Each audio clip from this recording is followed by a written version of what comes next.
Apocalypse, chapitre 21. Puis je vis un nouveau ciel et une nouvelle terre, car le premier ciel et la première terre avaient disparu, et la mer n'était plus.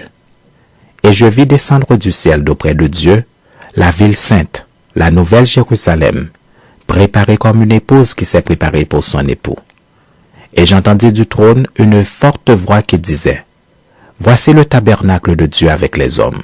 Il habitera avec eux et ils seront son peuple. Et Dieu lui-même sera avec eux.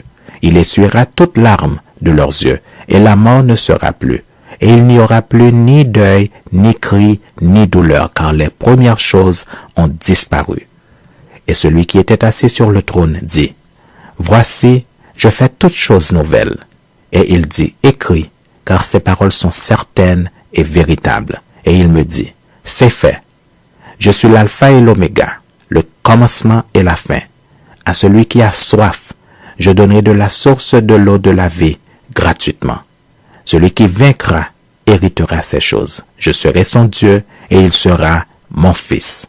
Mais pour les lâches, les incrédules, les abominables, les meurtriers, les impudiques, les enchanteurs, les idolâtres et tous les menteurs, leur part sera dans les temps ardents de feu et de soufre, ce qui est la seconde mort. » Puis, un des 7 anges qui tenait les 7 coupes remplies des 7 derniers fléaux vint, et il m'adressa la parole en disant, « Viens, je te montrerai l'épouse, la femme de l'agneau. » Et il me transporta en esprit sur une grande et haute montagne. Et il me montra la ville sainte, Jérusalem, qui descendait du ciel d'auprès de Dieu, ayant la gloire de Dieu. Son éclat était semblable à celui d'une pierre très précieuse, d'une pierre de jaspe, transparente comme du cristal.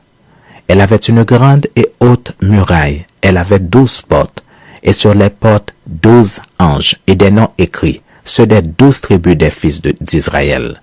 À l'Orient, 3 portes, au Nord, 3 portes, au Midi, 3 portes, et à l'Occident, 3 portes. La muraille de la ville avait 12 fondements, et sur eux, les 12 noms des 12 apôtres de l'agneau. Celui qui me parlait avait pour mesure un roseau d'or, afin de mesurer la ville, ses portes et ses murailles. La ville avait la forme d'un carré, et sa longueur était égale à sa largeur. Il mesura la ville avec le roseau et trouva 12 000 stades. La longueur, la largeur et la hauteur en étaient égales. Il mesura la muraille et trouva 144 coudées, mesure d'homme qui était celle de l'ange. La muraille était construite en jaspe, et la ville était d'or pur, semblable à du verre pur. Les fondements de la muraille de la ville étaient ornés de pierres précieuses de toute espèce.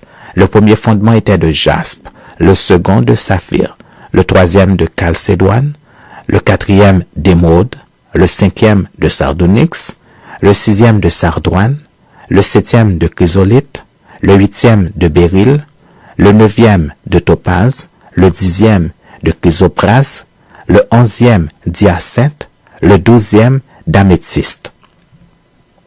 Les 12 portes étaient 12 perles. Chaque porte était d'une seule perle. La place de la ville était d'or pur, comme du verre transparent. Je ne vis point de temple dans la ville, car le Seigneur Dieu Tout-Puissant est son temple, ainsi que l'agneau. La ville n'a besoin ni de soleil ni de la lune pour l'éclairer, car la gloire de Dieu l'éclaire, et l'agneau est son flambeau.